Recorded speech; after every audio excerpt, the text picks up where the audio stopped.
Good morning. Good morning. Very good morning. Yeah. So how have you been? How's work? Yeah, everything is well on my end. So isolation. As I mentioned yesterday, staying with my parents today just to check that everything is okay, and doing the online lecture for the university here in Germany, starting in 25 minutes again. That is good. Okay, not to take so much of your time, Mario. I listened to your interview with one of the South African radios days ago where you analyzed the effect of this pandemic on football economy and how Bundesliga are planning to play behind closed door in order to get TV money, which is up to like 40 to 50% of the annual revenue of the clubs. In Europe, players have the privilege to get paid of their wages notwithstanding of the lockdown. But the story is quite different here in Africa, especially in the Nigerian league. How do you think players are going to survive this pandemic? Are they to solely depend on their bank savings, or how do you think the clubs are going to go about helping the players in this kind of lockdown?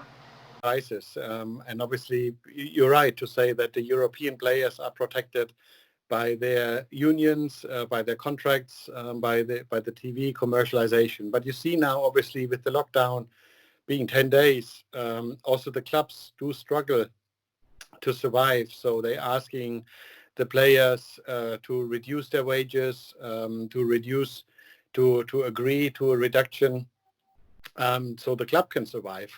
And I think that's a sustainable environment in Africa, which the club will survive, because obviously the unions and the agreements are not as strong, so the expenses for the clubs are not as heavy.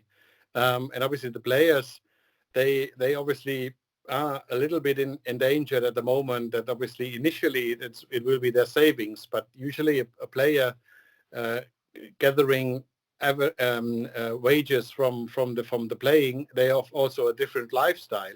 So I think they need to adopt their lifestyle as well, in that sense. And I believe that some of the activities, if they use digital, Facebook or Instagram, they can shift and become some of personal sponsors, and get sponsorship revenues for their profile, so they get a new revenue stream possibly coming in. Yeah, okay. So talking about the social media becoming an ambassador or brand for people, I think that is more difficult for Nigerian players because most of the organizations, they prefer to use international players for their brand. So because, we don't have the leagues on TV in Nigeria, so people believe, how can I use a player to be my ambassador when people are not going to see what you are going to do on the pitch of play? So it's more difficult for players here to become an ambassador for an organization. So players there are solely depending on their savings. And no matter how large your bank savings are, we don't know how long this pandemic is going to last. So do you think players are going to survive generally? I think the players can survive, but obviously, as you said, I mean, the biggest overall challenge at the moment is how long will it take? Yeah, the uncertainty on a new date to being kicked off. We see the Bundesliga had sort of given a date, April 3rd. Now it's moved to April 30th, so the entire month of April is likely no matches being played, and obviously that is a very long time. And we don't forget, I mean, younger players in Nigeria and younger players across Africa, Sub-Saharan Africa, they don't get as many as a long-term playing central midfielder or defender, or is playing a long time in his career. So a younger player obviously will have significantly more challenges to survive or to sort of stay on top of everything, because obviously he needs to maintain his fitness. He needs to maintain training on a daily basis, mostly on the personal side because everything's locked down.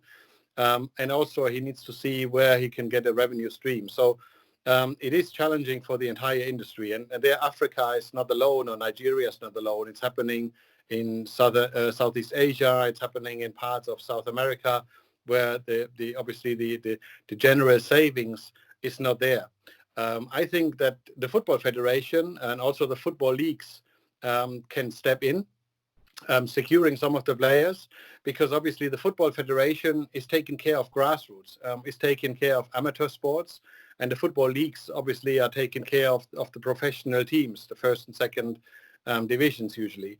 So I think there could be a security funding and I think it could be an aiding foundation created, which could be theoretically deducted from the TV money in the future when that is back on.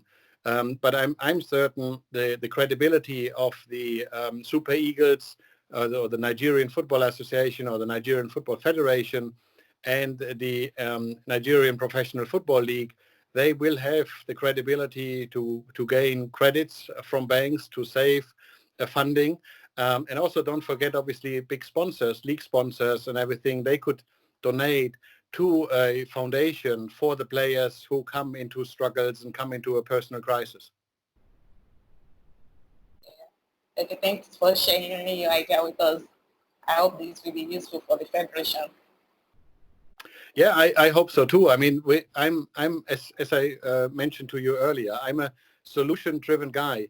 This Corona crisis is a global pandemic, so there's no example of how to deal with it. But it's very important for the Football Federation and the Nigerian Professional Football League, obviously, to communicate to the fans that there is steady communication, that there is a crisis communication mode, because obviously the uncertainty is not only for the clubs or the players, it's also for the fans. The fans want to see the matches, but obviously a global pandemic is much bigger than a football match. So we have to make sure that the elderly, the community of weak and ill people is protected, that not many people will die from this global pandemic.